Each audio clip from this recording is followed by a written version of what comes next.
please put our hands together and give a huge Baba welcome to Chris Sumner.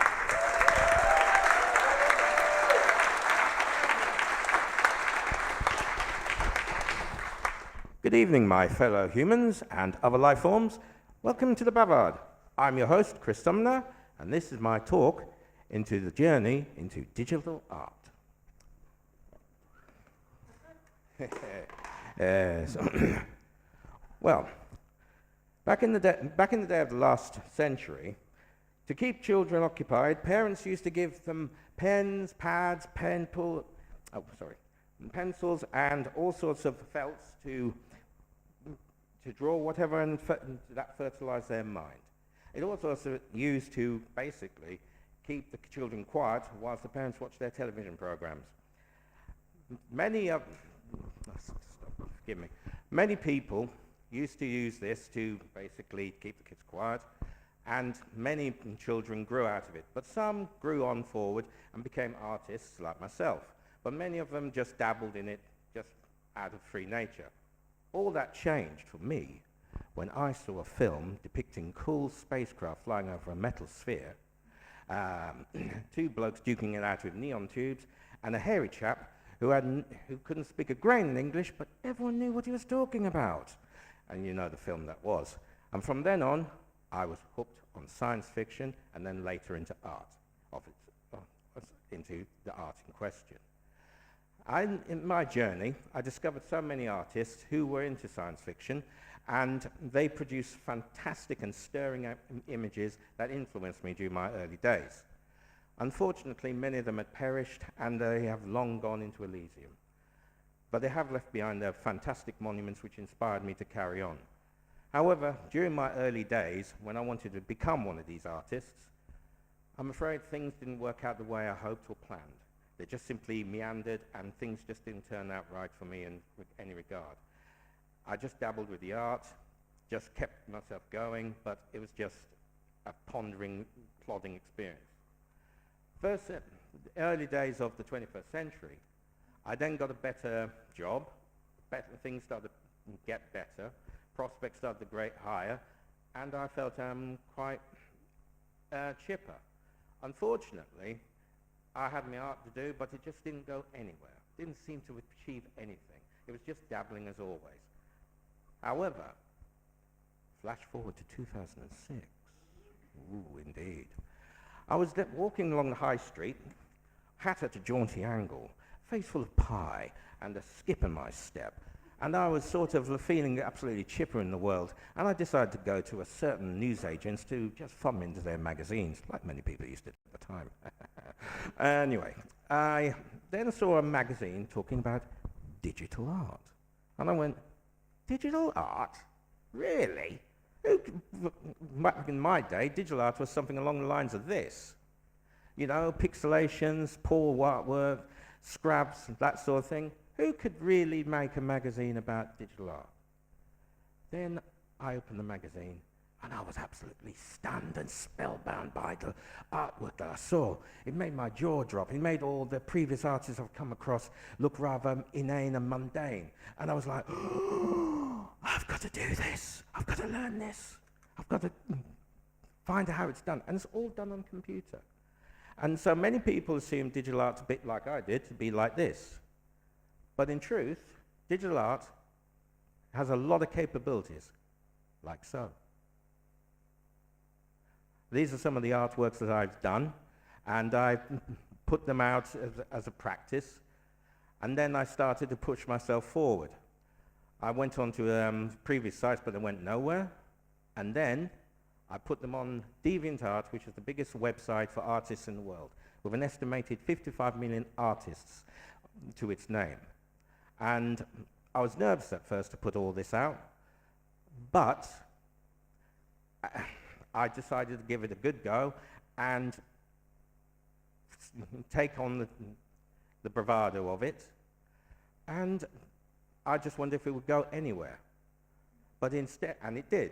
I ended up getting somebody come up to me asking commissions. These are some of the photo manipulations I've done for friends and for dear close colleagues like this. And I went on the website, and a number of people started to come up and ask me if I could do work for them. And as an end result, after over 18 years, and this is no fly-by skill, over 18 years, I've managed to mack up about 300 plus commissions, and have been going on ever since. I've done over 2,000 images, and on my personal website, which is on DeviantArt, which is colorbrand.com, has at least over 600 images. But these are my top 10. Yes, exciting, isn't it? Right. This is my first commission. The Children of Azar by Peter L. Morris. I bumped into him on another site, and he designed that spacecraft, but he designed it out of Lego. He couldn't come up with the design himself, couldn't draw it, he couldn't sculpt it, and he asked me, could I do it for him? He wanted this book to have a better cover than the book cover that he had in mind.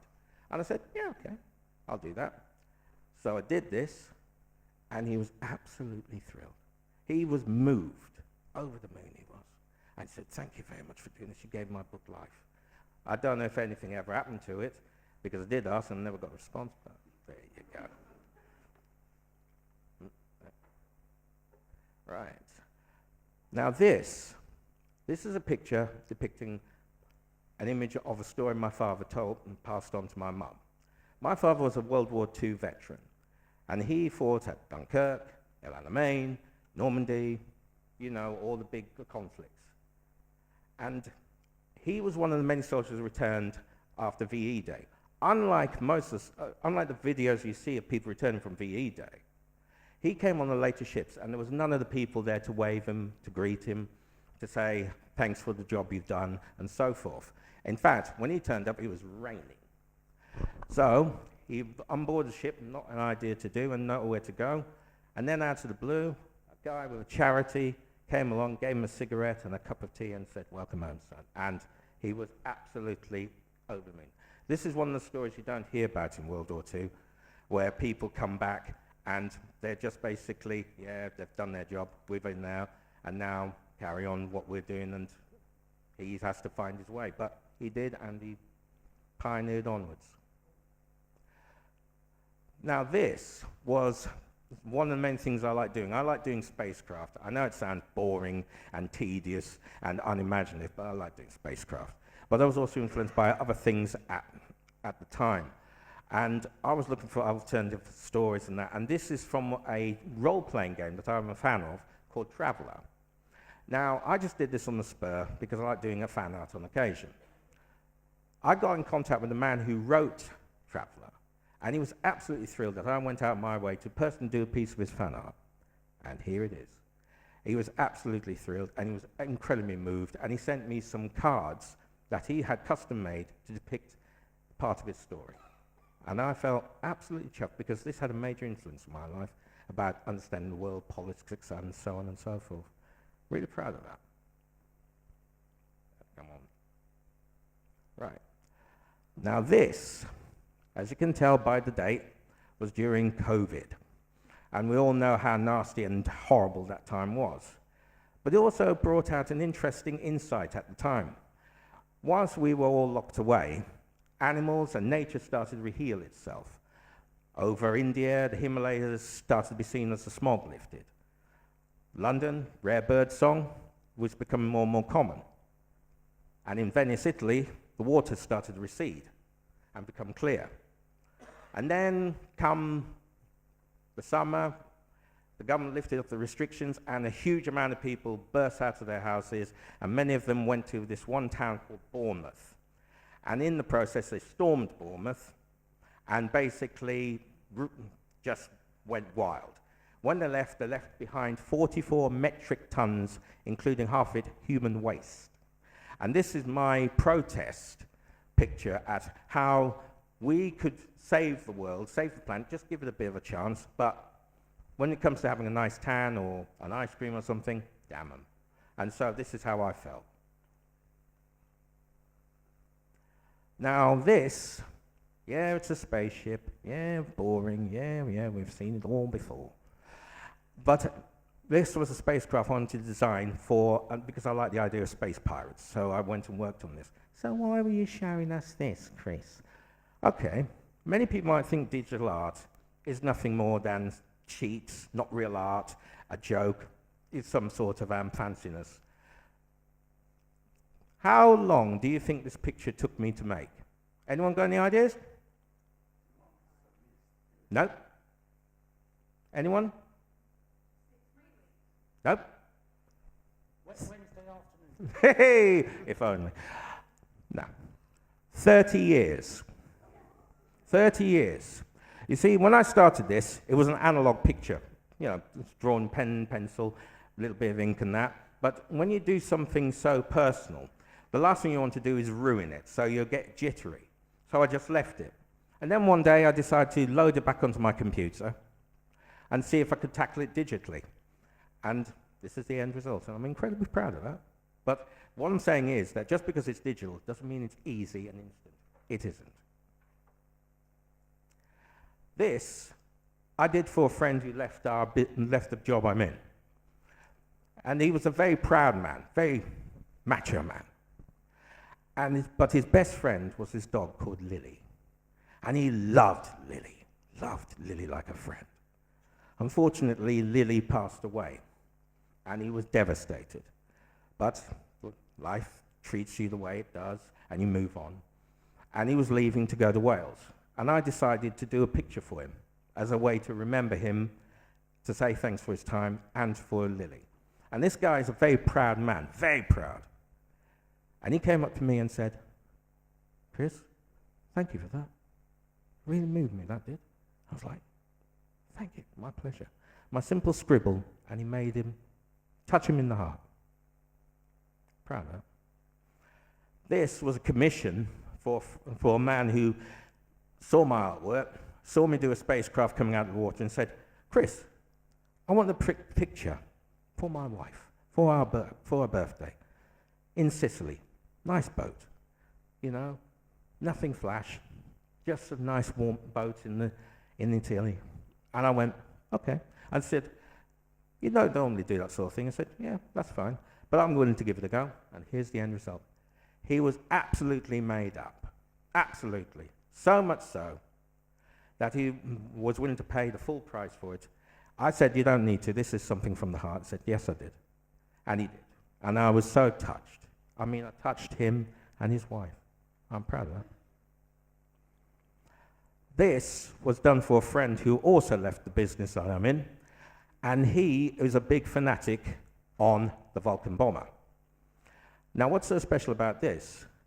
I did this for him because he showed me a lot of respect when a number of people didn't. He stood up for me when a lot of people didn't.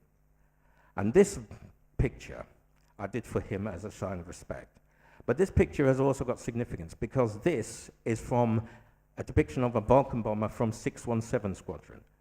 And if anyone doesn't know, that's the Dam Busters. His father used to work on these as a nuclear ordnance officer. His grandfather worked on the actual Lancaster bombers that dropped those bombs. So this was a tribute to him. This I did for a friend based off a story about this young girl who walked into this alleyway and was going to be set upon by a villain. But I got my ideas wrong. I got it all wrong. Instead of one person, I decided to do a bunch, and it came out, as you can see, like this. I'm not good with pictures, with people, but I like how it came out, especially the blood splatter, and the fact that she's walking away without any sort of batter in the eyelid. And finally, this.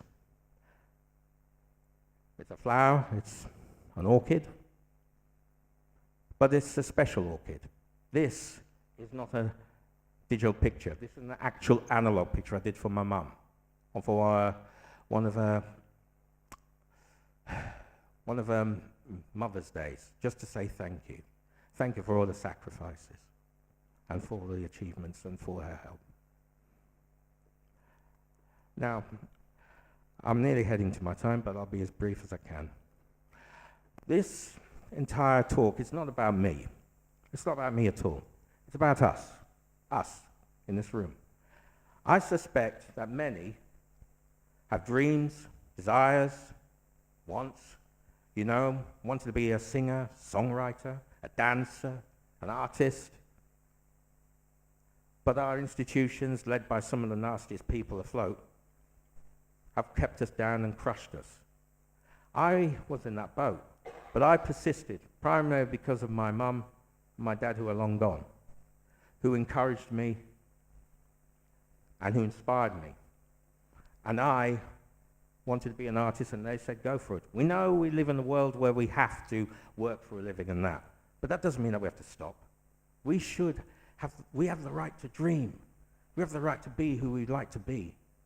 And we should not be told not to be because it doesn't suit the social network that we're in.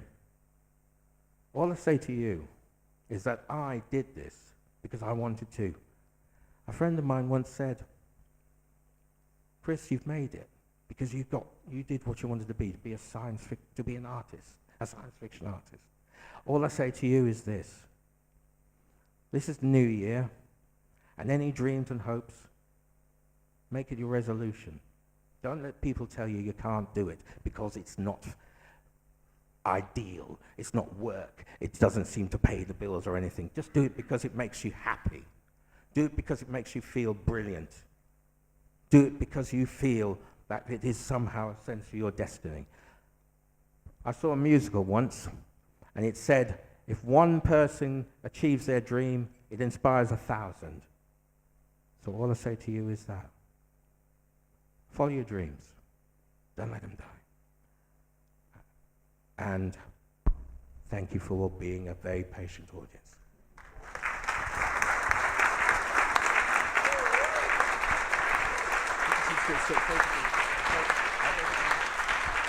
Chris Sumner, everybody. Thank you. Thank you so much. Wasn't that lovely? Wasn't that fantastic? Excellent.